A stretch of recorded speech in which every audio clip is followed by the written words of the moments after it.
And I think it's very clear to say that there are patient-centered benefits that accrue when implants are loaded sooner rather than later.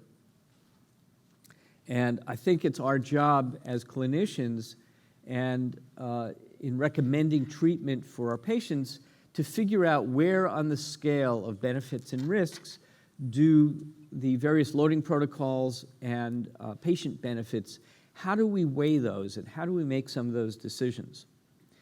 Again, one of the key factors that we have to worry about is this idea of primary stability, which comes from that initial friction and that initial fit of the implant into the osteotomy.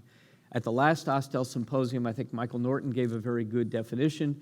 Again, he says it results from the mechanical connection. And this is a recurring theme that we hear throughout the literature on this.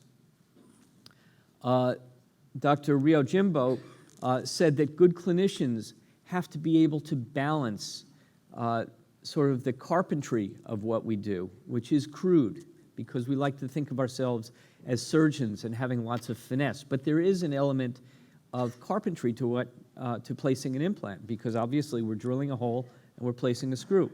But we also have to be aware of the biologic side of that, because carpentry alone is not going to lead to success. It's going to lead to disaster if we're not careful.